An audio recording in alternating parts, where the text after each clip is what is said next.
नमस्कार, मैं हूं आपके साथ सोनम राय। बुलेटिन की शुरुआत करते हैं। सोनीपत के खरोदा अनाज मंडी के विकास रैली का आयोजन किया गया है, आपको बता दें, जिसमें सीएम नायब सिंह सैनी ने शिरकत की है। इस मौके पर सीएम सैनी ने सभा को संबोधित करते हुए हमारी सरकार योजनाओं पर तेजी से कार्य कर रही है, हरियाणा के विकास में कोई कसर नहीं छोड़ी जाएगी। आपको बता दें, इसी के साथ सीएम सैनी ने महिलाओं से लाडो लक्ष्मी योजना में रजिस्ट्रेशन कराने की अपील भी की है। सीएम ने और क्या कुछ कहा है, आइए आपको सुनाते हैं। भाई, और जोर का नारा तो ऐसा होना चाहिए, खरखोदा की सरदारी का, आपकी आवाज दिल्ली तक पहुंचे। एक जोरदार जयकारे के साथ भारत माता के बहुत बहुत धन्यवाद। आज की खरखोदा विकास रैली में उपस्थित हरियाणा प्रदेश भारतीय जनता पार्टी के माननीय अध्यक्ष मोहनलाल कौशिक जी, हमारे हरियाणा सरकार में मेरे सहयोगी मंत्री डॉक्टर अरविंद शर्मा जी, आज का जिन्होंने कार्यक्रम किया, आप सबके लाडले विधायक पवन खरखोदा जी, हमारे गन्नौर के विधायक देवेंद्र काद्यान जी, सोनीपत के विधायक निखिल मदान जी, श्री आजाद सिंह जी, पिता हमारे पवन खरखोदा जी के, जिला के अध्यक्ष हमारे अशोक भारद्वाज जी, जिला प्रभारी सतीश नांदल जी, मेयर सोनीपत राजीव जैन जी, गोहाना से हमारे जिला के अध्यक्ष विजेंद्र मलिक जी, हमारी जिला परिषद की चेयरपर्सन श्रीमती मोनिका राजवीर दहिया जी, मंडल के अध्यक्ष सतेंद्र जी, नरेश कुमार जी, संजय रोहिला जी, हमारे बड़ौदा के प्रत्याशी प्रदीप सांगवान जी, जुलाना से हमारे प्रत्याशी कैप्टन योगेश बरागी जी, नगर पालिका के चेयरमैन हीरालाल जी, योगेश जठेड़ी जी, प्रवीण दहिया जी, चेयरमैन निशांत छोकर जी, जिला के महामंत्री नीरज कुमार जी, तरुण देवीदास जी, दिनेश सत्री जी, अशोक बनवासा जी और हमारे पूर्व जिलाध्यक्ष जसवीर दोदवा जी, और उपस्थित खरखोदा की सरदारी, मातृशक्ति, युवा साथियों, माताओं बहनों, बुजुर्गों, आप सबको मैं दोनों हाथ जोड़ करके राम राम करता हूं। आप सबका अभिनंदन करता हूं, आप सबका वंदन करता हूं। साथियों, आज की यह रैली इस बात का प्रमाण है कि हरियाणा विकास, सुशासन और पारदर्शिता के साथ मजबूती से खड़ा है। साथियों, वह एक सशक्त, समृद्ध तथा आत्मनिर्भर प्रदेश के निर्माण में वो सहभागी बन रहा है। इस विकास में से मैं आपको एक विश्वास दिलाता हूं कि इस क्षेत्र के विकास में हम कोई कोर कसर नहीं छोड़ेंगे।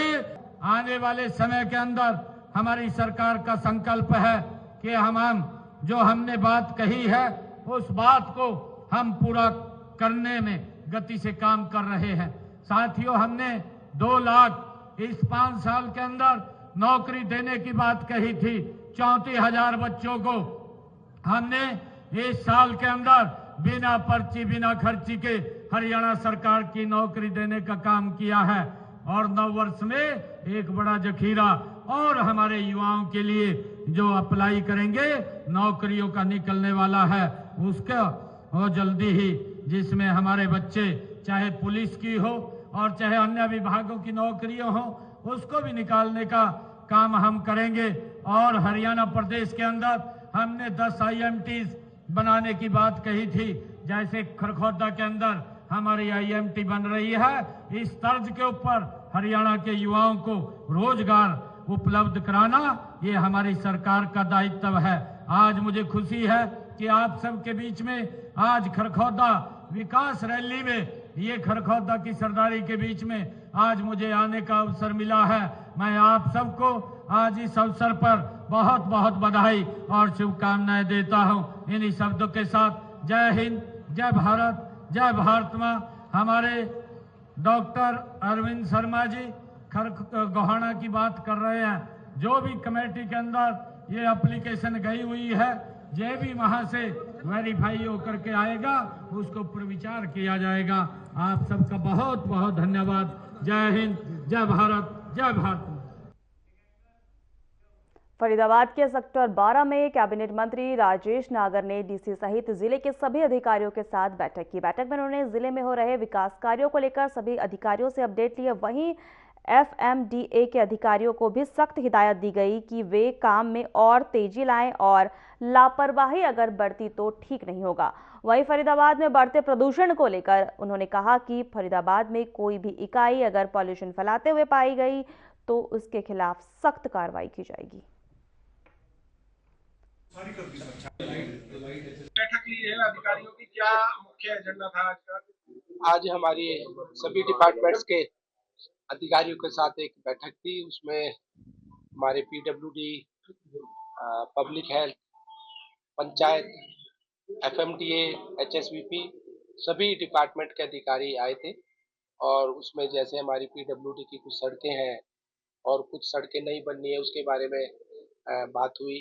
हमारे पंचायत की ये झोड़ों के जो हमारे गांव में ओवरफ्लो हो रहे हैं उनके लिए बात हुई। गांव की कोई फिरनी या गांव की साफ सफाई, नालियों की सफाई, उसके लिए बातचीत हुई। और हमारी FMDA से जो कुछ सड़कें हमारी नहीं बननी है, कुछ हमारे और FMDA के द्वारा चौराहे हमारे बनने हैं, उसके लिए FMDA के अधिकारियों से बातचीत हुई।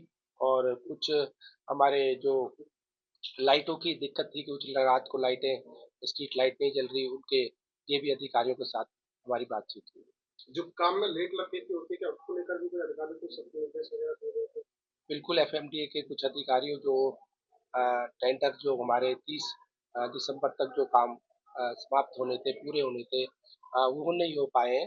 तो उसके लिए भी अधिकारियों को कहा गया कि अगर उसके लिए उनकी कोई अधिकारी की कमी पाई गई या अधिकारियों की वजह से वो डिले हुआ या कम नहीं हो पाया, तो उसमें जो भी उसमें होगा। हरियाणा के पर्यावरण मंत्री राव नरबीर सिंह का बयान सामने आया है, जिसमें उन्होंने कहा है कि प्रदेश में प्लास्टिक पॉलिथीन का विनिर्माण और उपयोग वर्ष 2023 से प्रतिबंध है। वहीं आपको बता दें, इसके बावजूद इसका इस्तेमाल प्रदूषण की बड़ी समस्या का कारण बन रहा है।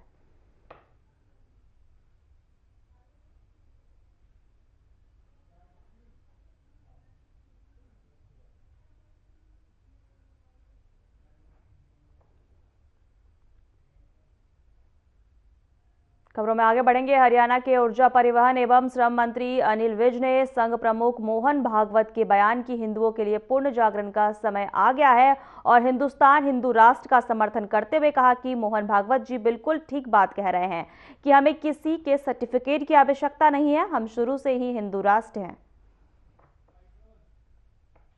मोहन भागवत जी बिल्कुल ठीक कह रहे हैं, हमें किसी के सर्टिफिकेट की आवश्यकता नहीं है। हम हिंदू राष्ट्र हैं और शुरू से हैं। हमारी बहुत प्राचीन सभ्यता है और 1947 में हमारा हिंदुओं और मुसलमानों में विभाजन करके कि मुसलमान पाकिस्तान चले जाएं और हिंदू हिंदुस्तान में रह जाएं, ये धर्म के आधार पर विभाजन हुआ।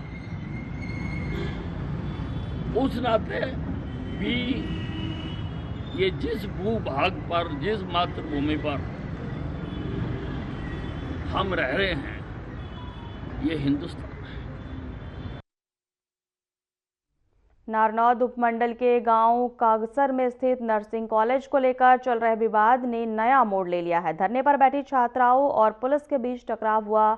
छात्राओं का आरोप है कि कॉलेज चेयरमैन के खिलाफ दर्ज किए गए केस में पुलिस ने सही धाराएं नहीं लगाई, जिससे मामले की गंभीरता कम की जा रही है। वहीं मौके पर किसान नेता और विधायक पहुंचे। उन्होंने प्रशासन को 3 दिन का अल्टीमेट देते हुए कहा कि कॉलेज का अध्यक्ष गिरफ्तार नहीं हुआ तो एसडीएम और एसपी ऑफिस का घेराव किया जाएगा और तब तक धरना जारी रहेगा। नारनौद से विधायक जस्सी पेटवाड़ भी पहुंचे और उन्होंने समस्या का समाधान करने का प्रयास किया, परंतु छात्राएं कॉलेज प्रबंधन की गिरफ्तारी को लेकर अड़ी रहीं। इसके साथ ही नारनौद के एसडीएम विकास यादव का धरना स्थल पर मौजूद रहे और उन्होंने भी छात्राओं से बातचीत की। साथ ही उन्होंने आश्वासन दिया है कि आपकी सुरक्षा में पूरा प्रशासन है।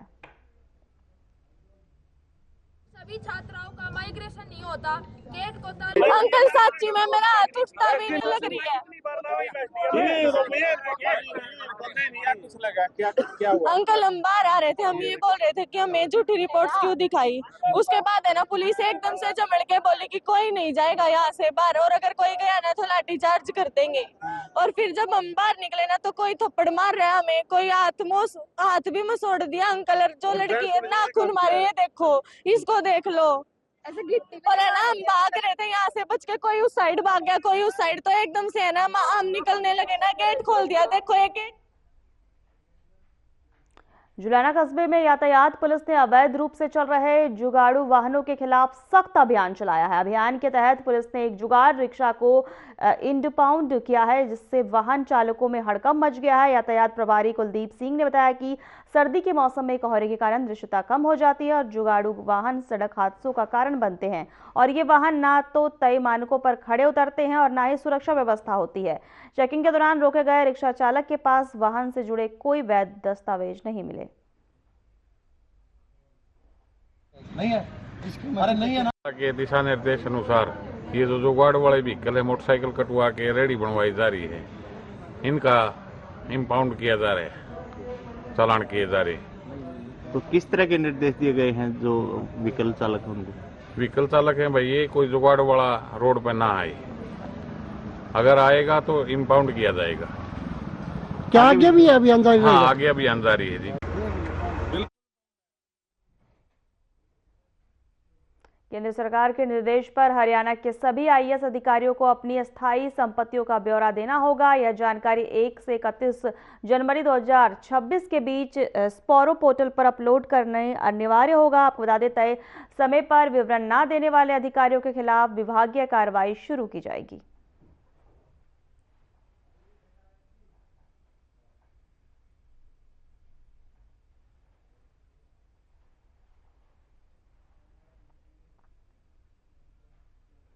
अरावली पर्वतमाला की जिस नई परिभाषा को सुप्रीम कोर्ट ने स्वीकारा था, अब उस पर खुद रोक लगा दी है। केंद्र सरकार की सिफारिशों के बाद 20 नवंबर को सुप्रीम कोर्ट ने एक आदेश जारी किया था, जिसके बाद पूरे उत्तर भारत में भारी विरोध प्रदर्शन देखने को मिला। विवाद के बीच इस मामले पर सुनवाई हुई, जिसमें कोर्ट ने अपने ही फैसले के लागू होने पर फिलहाल के लिए रोक लगा दी है। आपको बता दें, इस मामले में अब 21 जनवरी को अगली सुनवाई होगी। पहले कोर्ट ने केंद्र सरकार की सिफारिशों पर अरावली की नई परिभाषा पर अपनी मोहर लगा दी थी, जिसमें कहा गया है कि 100 मीटर या इससे ऊंची जमीन को ही अरावली पहाड़ी माना जाएगा। नई परिभाषा को लेकर काफी विवाद हो रहा है। जानकार कह रहे हैं कि इससे खनन को बढ़ावा मिलेगा और छोटी पहाड़ियां खत्म कर दी जाएंगी।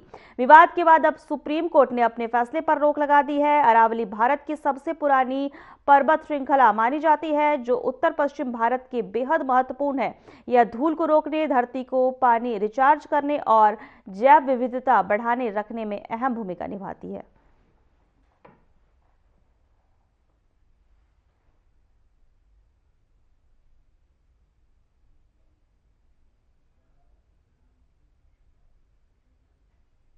नारनौल में अरावली को लेकर यूथ कांग्रेस ने शहर में प्रदर्शन किया। प्रदर्शन के बाद यूथ कांग्रेस कार्यकर्ताओं ने लघु सचिवालय में जाकर एसडीएम को एक ज्ञापन सौंपा। इस मौके पर आपको बता दें, विधायक मंजू चौधरी समेत सैकड़ों की संख्या में यूथ कांग्रेस के कार्यकर्ता शामिल रहे।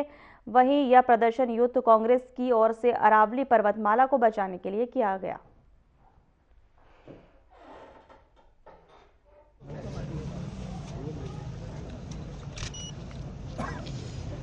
एक बहुत ही महत्वपूर्ण मुद्दा अरावली को बचाने का ये युवाओं ने ठाना है।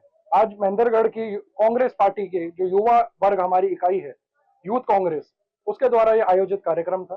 सैकड़ों की संख्या में चारों ही जिले की हमारी विधानसभाओं से युवा यहाँ पे पहुंचे और उनमें भारी आक्रोश है, क्योंकि हम सबकी विधानसभाएं, हम सबके जीवन इससे प्रभावित है।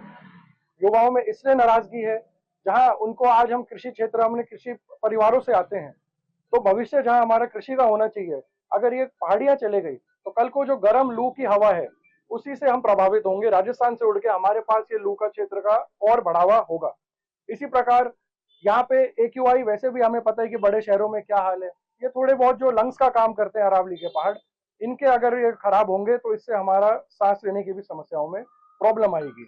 अगली पीढ़ी को कैसे नुकसान होगा, ग्राउंड वाटर रिचार्ज जो इससे होता है, हर दिन हर साल जो बारिश होती है उससे जो ये नदियों के शेप लेती है अरावली में से पानी के स्रोत, वो भी कम होंगे तो आने वाले समय में हमारी खेती बाड़ी पे भी असर पड़ेगा। ऐसे कई से मुद्दे थे। अब सबसे बड़ी समस्या और टेंशन की बात यह है, हमें ये देखना पड़ेगा कि जो मंशा है, इसके पीछे जो नेता है भारतीय जनता पार्टी के, चाहे वो केंद्र में है चाहे वो प्रदेश में है, आज वो लोग अपने पर्सनल इंटरेस्ट है इसमें इनके कहीं ना कहीं, वो या तो कोई बड़े पार्क या कोई बड़े रिजॉर्ट या कोई ऐसे होटल खोल के अपना आर्थिक फायदा उठाएंगे। मैंने प्रोटेस्ट किया है हमारे अरावली बचाने के लिए।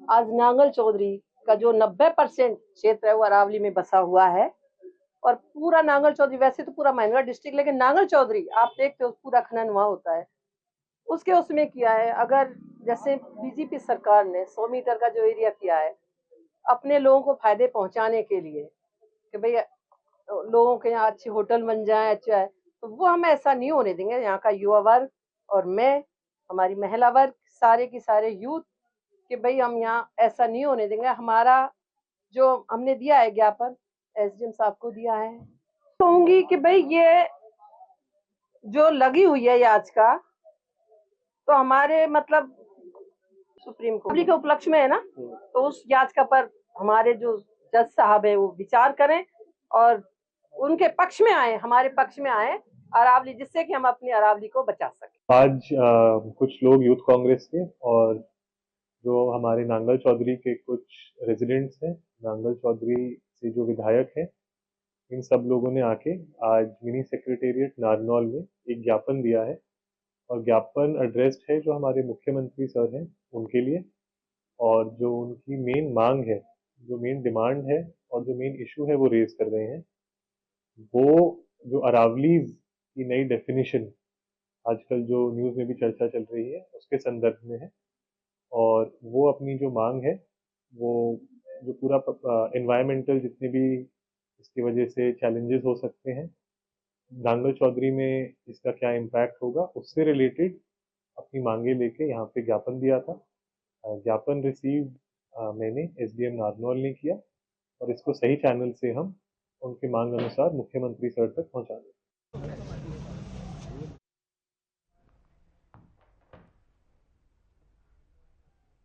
फरीदाबाद के सिविल अस्पताल से चौंकाने वाला मामला सामने आया है, जहां पर एक मां ने डॉक्टर पर अपनी 12 वर्षीय बेटी को जिंदा होते हुए मृत घोषित करने का आरोप लगाया है।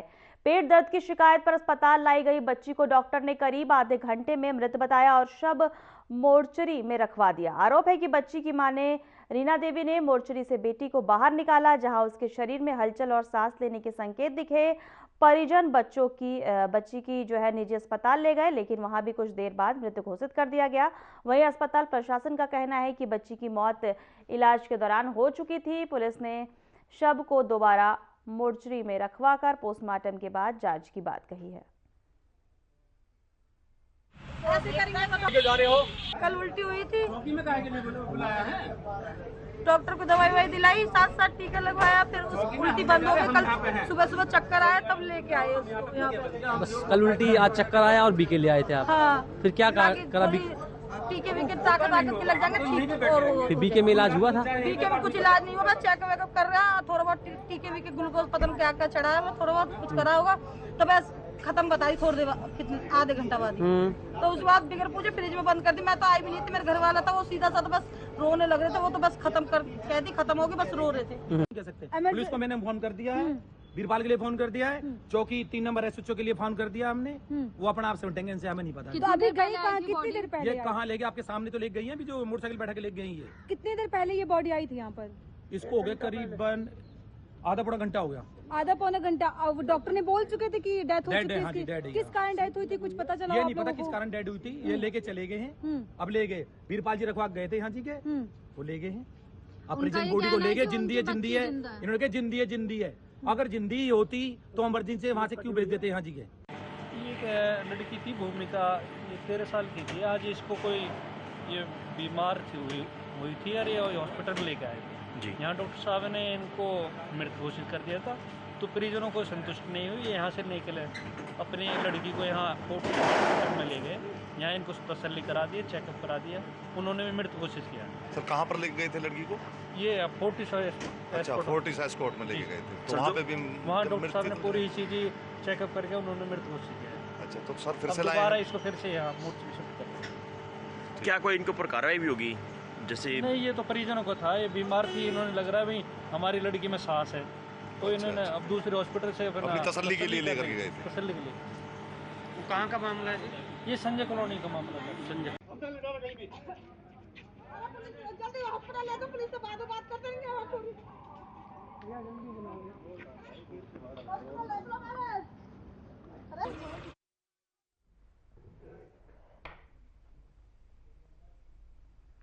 फिलहाल हमारे खास बुलेटिन में इतना ही। नमस्कार।